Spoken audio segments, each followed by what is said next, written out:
welcome. I'm Maria from Read Fine Books, and this is the In or Out tag. I've been tagged to do this by Talia from Bandana Book Mom. She's just a wonderful person, and thank you so much for tagging me. If you don't know her channel, do go there, check out her reviews, they are wonderful. This tag has lots of prompts, but you only have to say in or out. So I think it will be quite fast. And now let's dive in. The first prompt is reading the last page first. Out. No way I'm doing that. I don't know who does. This is this is outrageous. I think it should be illegal. What do you think? The second prompt is enemies to lovers. In. Yes, I love enemies to lovers. I think it builds up a lot of passion. I'm not sure why I love it so much, but I do. I think the best one is Mr. Darcy and Lizzie in Pride and Prejudice. Nothing can top that enemies to lovers, but enemies to lovers seems to me as the most powerful, passionate relationship. When you go from bad emotions to good emotions, I think it's a lot of build up tension there. So I love to read it in books. Not sure how it works in real life though. It doesn't seem like the long lasting relationship type, but in books, definitely in. The next prompt, dream sequences. Out, out. I hate them. They are honestly very boring. And I love my dreams. I love to think about their meaning, but someone else's, I think they're just boring. And I think that is the prevailing opinion. Dreams don't mean anything to anyone else but yourself. So, dream sequences out. The next one is love triangles. In. Yes, I love love triangles. The more complicated the love, the better in books. I love it, of course, when they actually resolve in a very wonderful way. I don't like it when someone really gets hurt, but they are usually very fun to read about. So the next one, cracked spines. Uh, I don't care about them. Not really. A book is a book. If it's readable, it's readable. So, in. Why not? The next one is back to my small town. Well, that is the perfect theme for Christmas movies, isn't it? I think it's the perfect theme for romantic books as well. I don't know why I like that, but I do. So, in. Monsters are real people. Yes, definitely in. I love books that make you think about the bad people, the monsters. I love books that make you sympathetic to them. I think as an author, being able to make someone understand how a bad person, even a real monster, is uh, not so different from them after all, and it is just a person that made mistakes. It is even redeemable. I think that is so powerful writing. Just think about Crime and Punishment. Oh, that book is lovely. Or Lolita for that matter. Being inside the head of a bad guy, one you deem a monster, is just so fascinating. Definitely in.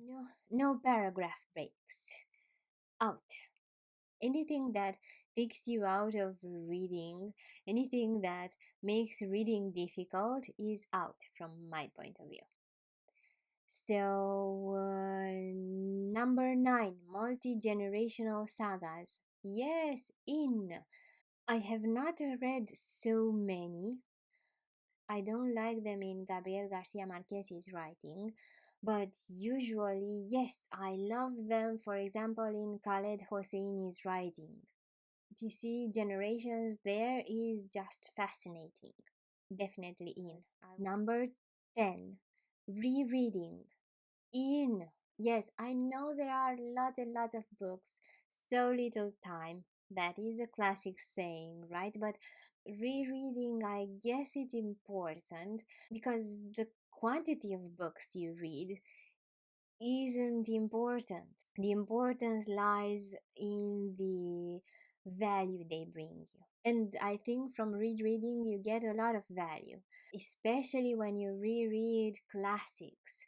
Also, if 10 years have passed since I last read that book, rereading will actually make me remember it, because if 10 years have passed from my last read, I can guarantee I remember almost nothing of that book. And that is sad. So, rereading definitely. Next one is artificial intelligence. Definitely in for me. I love to read about robots. I love Clara and the Sun. I love iRobot. Reading about artificial intelligence and how it will definitely influence our future is amazing and interesting, fascinating to me. Definitely in. The next one is drop caps. If you don't know what that is the when the first letter of the chapter is bigger than the next letters. I really don't care about them in or out, so I'll say just in. The next one is happy endings. Definitely in. Who wants sad endings? I don't know. I love a good cry when reading a book, but I also want it to end happily. I want everything to be okay in the end, even if I cry a lot during my reading. So, happy endings definitely in. The next one is plot points that only converge at the end. Yes, that is so mysterious, and it makes for that aha moment. You finally understand what it's all about. Definitely in. Detailed magic systems. Well, I don't read a lot of fantasy, but when I do, I love understanding that world building with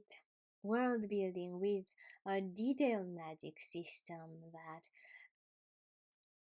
makes the world even more interesting. I love that. So definitely in.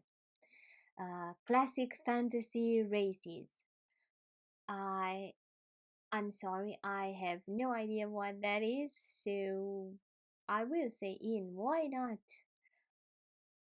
Perhaps you point me to some books about that. Unreliable narrators.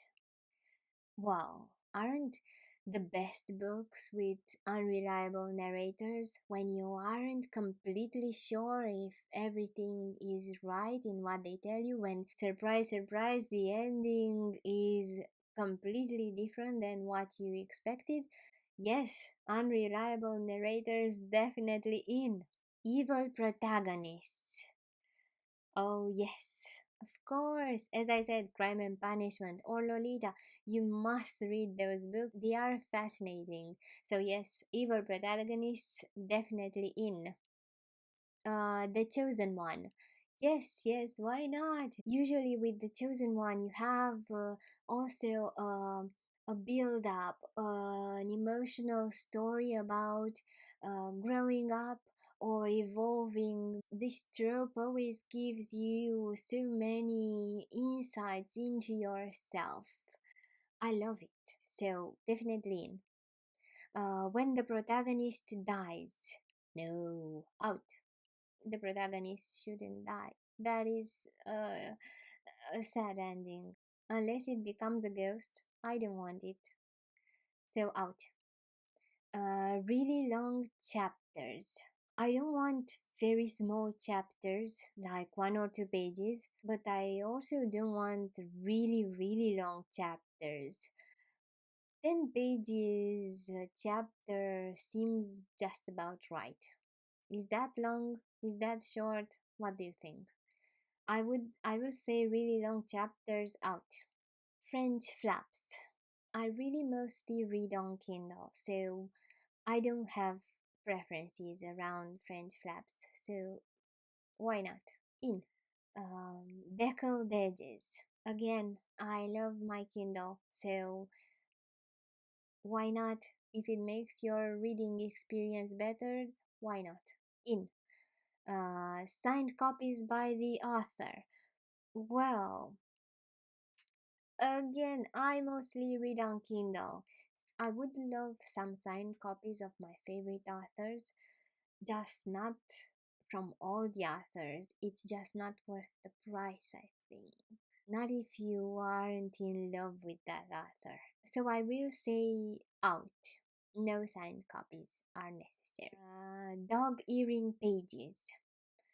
Well, if you have to, I mean, why not? Whatever makes your reading experience better, go for it. Dog-eared pages in. Chapter titles instead of numbers. Actually, out. I prefer numbers. I don't want any hint about what will go on in that chapter. I love it when I don't know anything about it. So numbers are better for me. So what do you think? Do you agree with any of these? I would love to hear your answer in the comments, and I would also love to hear some of my favorite booktubers' answers as well. So I'm tagging here Kelly from Kelly Reads a Lot, Heather from Heather's Heroes and Heroines, and Jillian from Novel Opinions. If you don't know them, go check out their channels as well. I'm Maria from Read Fine Books. Thank you so much for watching.